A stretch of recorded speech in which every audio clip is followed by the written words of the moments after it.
Let us see some background regarding these Newton's laws of motion.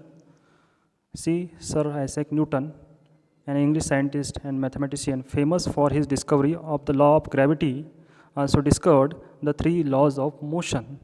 He published them in his book Philosophiae Naturalis Principia Mathematica in 1687.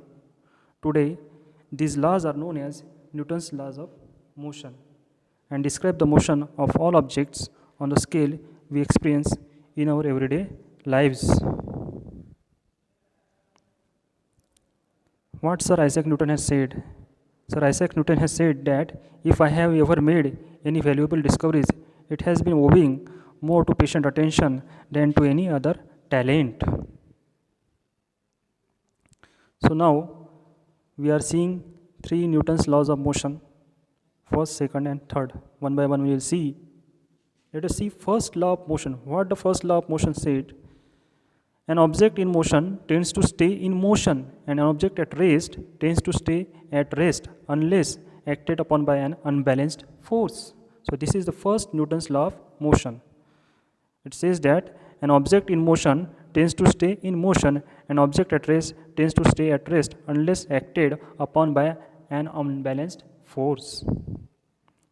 Then second law of motion says force equals mass times acceleration. Force equals mass times acceleration. That means force is equal to mass into acceleration.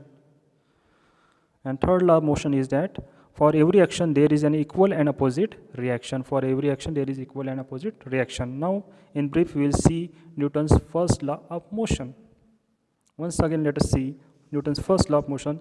An object at rest tends to stay at rest and an object in motion tends to stay in motion unless acted upon by an unbalanced force. Let us take an example of a class. See, in a classroom, a table tends to stay at rest unless and until acted upon by some force. Okay, if we are pulling the table up or we are pushing the table, then only it will change its position. So this is all about the Newton's first law of motion. Now let us see, what does this mean? What does this mean? Basically, an object will keep doing what it was doing unless acted upon by an unbalanced force. If the object was sitting still, it will remain stationary. Okay, if the object was sitting still, it will remain stationary. If it was moving at a constant velocity, it will keep moving.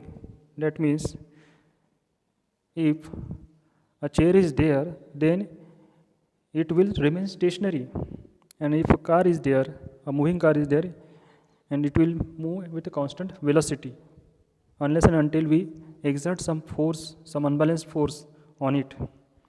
It takes force to change the motion of an object. It takes force to change the motion of an object. Then let us see what is meant by an unbalanced force. As we have seen that unless until we apply some unbalanced force on an object, it will remain at its position. So what is that unbalanced force?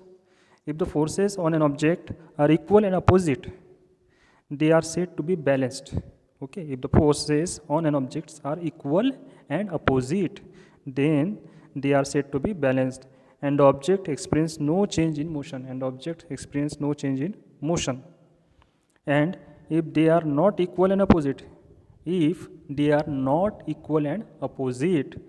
then the forces are unbalanced and the motion of the object changes So this is called as unbalanced force.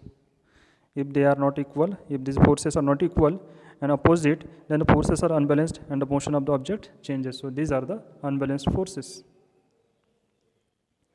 Let us see some examples from real life.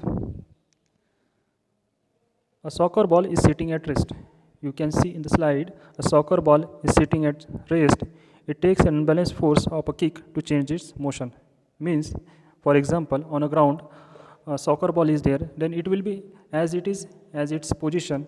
But if a player is kicking on that soccer ball, then it will change its position. So because of that unbalanced force, the soccer ball is changing its position. Now let us take another example. Two teams are playing tug of war. As you can see in the picture. They are both exerting equal force on the rope. These both the teams are exerting equal force on the rope in opposite directions. In which direction? In opposite direction. This balance force results in change of motion. No change of motion. There is no change of motion. Okay, this balance force results in no change of motion. Newton's first law is also called as law of inertia. Now, this Newton's first law is also called as law of inertia. Why this Newton's first law is also called as law of inertia? Let us see. What is inertia? Inertia is nothing but the tendency of an object to resist changes in its state of motion. What is inertia? Inertia is nothing but the tendency of an object to resist changes in its state of motion. So, the first law states that all objects have inertia. The first law states that all objects have inertia. The more mass an object has, the more inertia it has. The more mass an object has, then the more inertia it has, and the harder it is to change its motion. Then let us see some more examples from real life. A powerful locomotive begins to pull a long line of boxcars that were sitting at rest. Since the boxcars are so massive, they have a great deal of inertia and takes a large force to change its motion.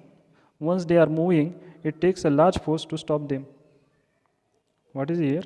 A powerful locomotive begins to pull a long line of boxcars. Boxcars means bogging. The bogies which are connected to that locomotive that were sitting at rest. Since the boxcars are so massive, they have to a great deal of inertia and it takes a large force to change their motion. So that locomotive has to apply a large amount of force on these boxcars, on these bogies, so that it can move these bogies along with that locomotive.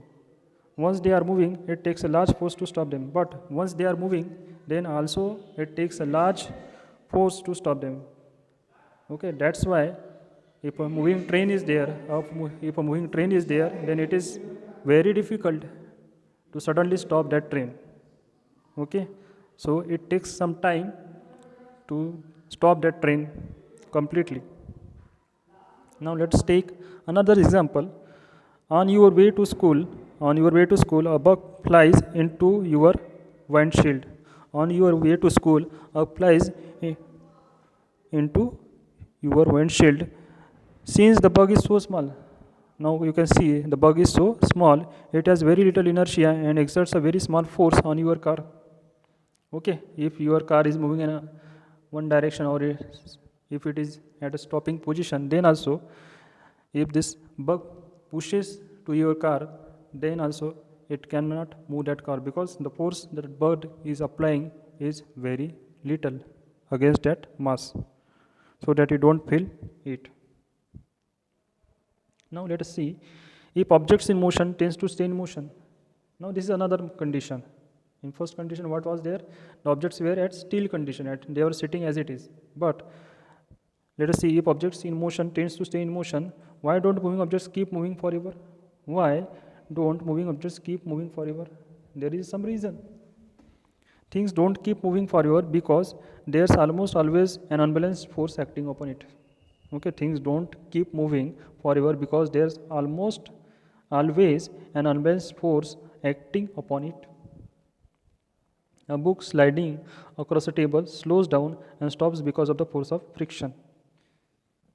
See, you can see your benches, the benches on which you are sitting, and you are keeping a book on the benches. So the surface of that benches are tilted in one direction. So books are sliding on that benches, but after some time it stops. Why it stops? It stops because of the force of friction.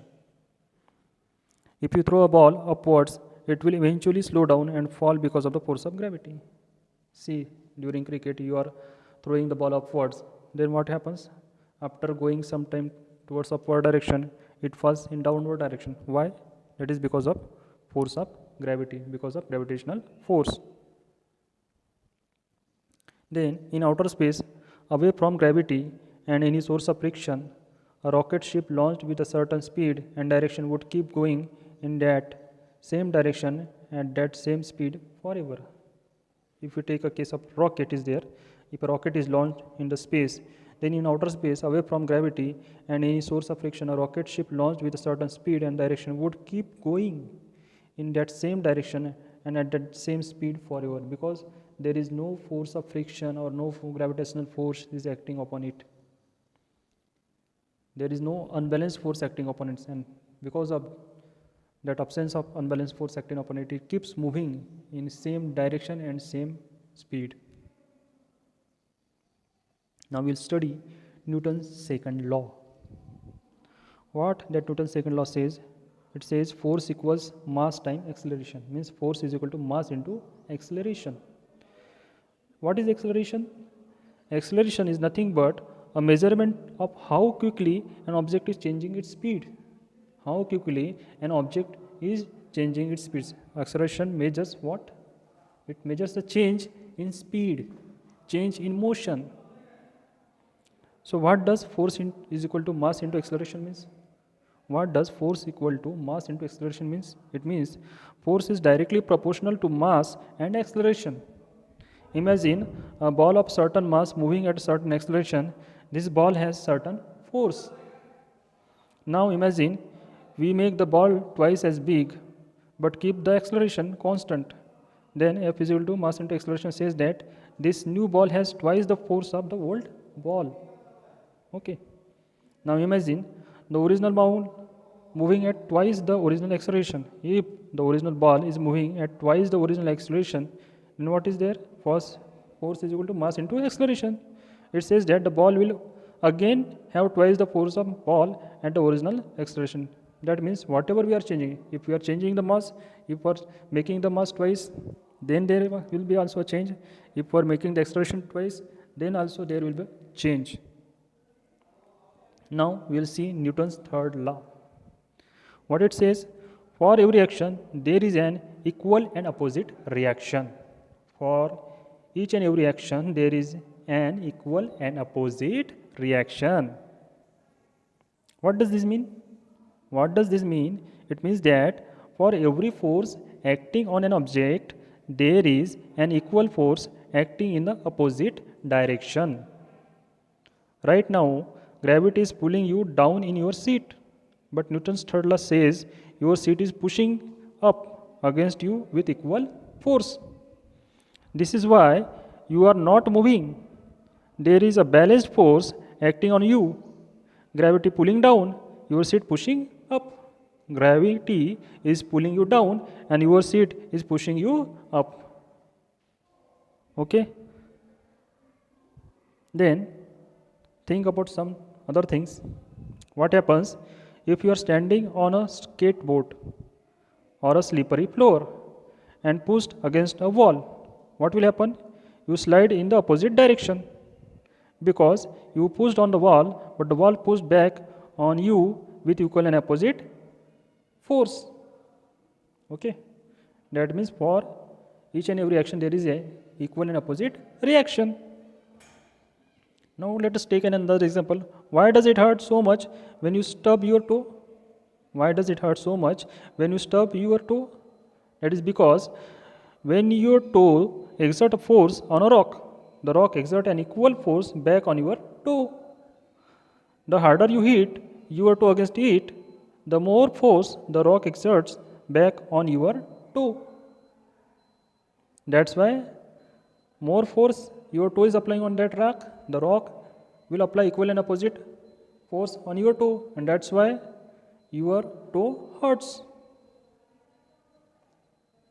So let us take a review of all the things, all the laws we have studied today. Let us revise it. So what is Newton's first law?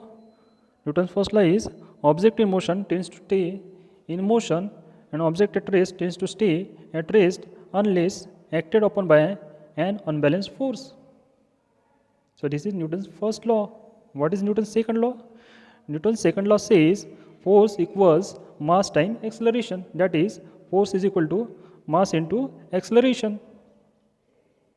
Then there is Newton's third law. What is Newton's third law? Newton's third law says for every action there is an equal and opposite reaction. For every action there is an equal and opposite reaction. So let us see what are the vocabularies we have seen today. First one is inertia. What is inertia? The tendency of an object to resist changes in its state of motion is called as inertia. Second one is acceleration. What is acceleration? Acceleration is nothing but a change in velocity or a measurement of how quickly an object is changing speed, direction, or both. Now what is velocity? The rate of change of position along straight line with time is nothing but velocity. And what is force? Force is nothing but strength or energy.